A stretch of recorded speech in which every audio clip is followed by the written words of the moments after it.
Okay, our next comic is both a writer and an actress, and she has created her own one-woman show. She's pretty amazing.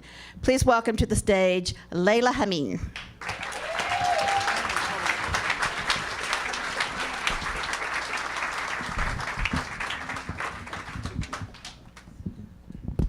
How's everybody doing tonight? All right, so my name's Laila Basima Hameen. That name alone has just raised the diversity level in this room by 39%. I'm like a triple diversity representative. I'm a woman, I'm black, I'm a Muslim, but I promise I'm not here to cause any terror. I promise. Okay? So like I said before, my name's Laila Basima Hameen. You hear a name like that, you expect to see a woman walking 3 steps behind her husband, dressed in all black from head to toe.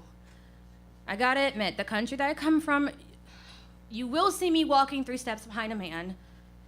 Well, how else am I supposed to look at his butt? 10-down shirt, butt-10-down shirt, to make sure it's tucked in. I mean, come on. You'll see me in all black, of course, but it's not because I'm being oppressed. It's because I want to look skinny that day, okay? It hides a lot of bulges, and sometimes I wear black out of mourning. I mourn the death of my metabolism and my youth and my credit, okay?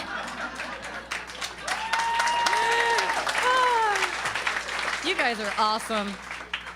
So pretty much, I love being Muslim, not only because I think it's a pretty awesome religion, but it's like Halloween every day for me. I get to scare people. When they, like, when they find out I'm Muslim, I just come behind them, make this noise like, and they're like, oh my God, she's got a bomb. I'm like, no, it's not a bomb. I'm just playing a little imaginary game of ping pong with my Uncle Barry. You guys know him as Obama, the first Muslim president, okay? Healthcare, you win, Laila. Okay, scholarships. It's a perfect relationship. America, we've come so far. We had a first Muslim president 2 times. Awesome. So in school, I was always the mysterious little brown girl with this big Arabic name who didn't celebrate Christmas. And all the other kids got Christmas gifts, but I got gifts on our own little holiday, which was 2 days after Christmas, which is known as discount day, okay? I got everything cheap. And of course, I was the only little brown girl in my school. So my teacher was always trying to be really inclusive for me. She would go, okay, Laila, whatever your name is, sweetie, come here. Okay, now we know that you're Muslim and you don't celebrate Christmas and you're brown. You definitely celebrate Kwanzaa. So come on up and tell us about Kwanzaa. I didn't know about Kwanzaa till I got to high school, but I mean, she made it seem like I was gonna get a gift, so I was like, okay, I'll talk about it. Kwanzaa. Well, Kwanzaa is from the country of Kwanzaa. And, we have a Kwanzaa tree in our house, and we put little Kwanzaa gifts. And we have this dude called Kwanzaa Claus, right? He's so much cooler than Santa. He comes into our house, he sneaks in with his little, thing covering his eyes, and then he leaves us grape leaves and hummus and tabbouleh and all this Mediterranean stuff. Only if we promise not to terrorize people. So, it's great. I got a Kwanzaa pencil that year, and I was like super diversity girl at age 8. I learned that very early. So by the time I made it to college age, I decided that I was tired of just being the only brown person. I was gonna go to a historically black college called Central State University in Wilberforce, Ohio. Anybody familiar? Okay. So I went there, I lasted a year, or I like to say I served a year at Central. It's kind of, not gonna lie, it's lasted a year. But it was funny because I wasn't the only brown person, but I was the only Muslim person. Hence my nickname, Laila the Muslim, right? So, it's true story. So, not only was I the girl who wasn't really allowed to hug boys, I couldn't properly twerk at all the parties, so I was just like making my fingers, shake it really fast, And rumor had it around freshman year that there was this girl from Egypt. There was a foreign exchange student from Egypt. And everybody assumed it was me. They're like, it's her. girl, you know you be riding in on camels and stuff. That's why you always late. She's the girl from Egypt. She built them pyramids and stuff. Yeah, I did. But you guys, you know, the thing about having a camel is so fantastic. My water bill is always regular. I never have a problem washing dishes or doing laundry. You know, when I wash my hair, I can use camel water. It's fantastic. That's when my hair, you know, I wash it when it's not wrapped up in a bedsheet pretending to be, you know, a turban wrap. Yeah, sure. Come to think of it, nobody ever figured out who the girl from Egypt was. It probably was me. Who knows? Whatever, I just had fun with them.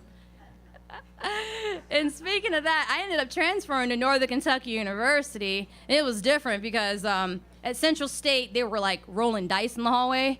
But at NKU, they did this thing called cornhole, so they would throw like corn in the hallway, and I didn't get either one of those things. I was like, whatever.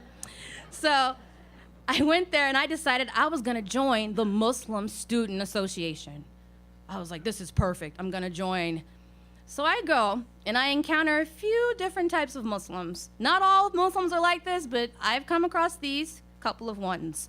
There's the speed racer Muslim woman who knows that I'm Muslim but doesn't really wanna make eye contact with me because I'm just like a big old bucket of sin walking around, my arms out and stuff. And she's like, Assalamu alaikum. I don't want to talk to you. You're going to send me straight to hell just by looking at you. She's out that way. Then there's the super horny Muslim guy who's all like, Laila, I don't like that you wear t-shirts. I don't like that you hugged a boy the other day. But how long were you planning on staying a virgin, by the way? Seriously, dude? The next Muslim person I encountered would be Sister Haram. If you guys don't know, haram is Arabic for forbidden. And a lot of times Muslims take it a little bit too far. Like they'll be like, you're walking too fast, that's haram. You're doing comedy on a microphone, you're haram, you know.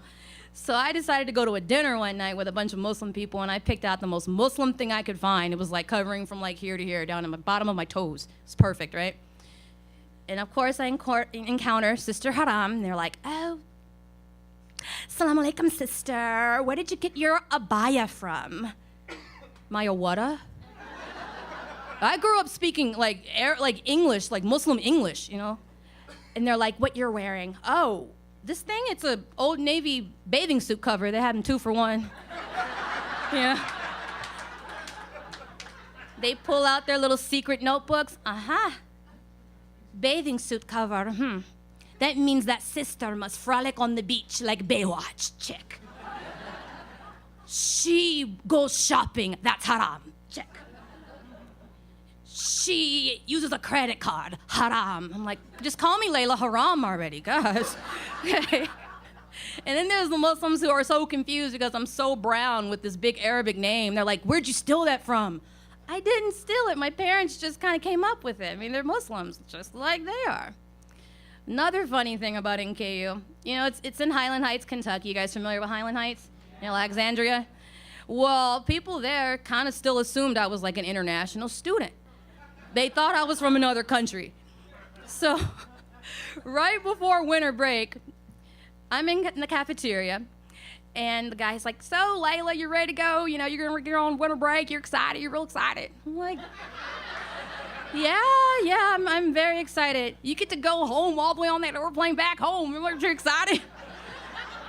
Well, I mean, all I have to do is just cross it. No, now Laila the Muslim. I know that's your name. You don't have to be ashamed. I know you're one of the internationals. I hope they're treating you nicely. I can't remember where you're from, though. Are you from Bangladesh? Or Pakistan? Or Saudi Arabia?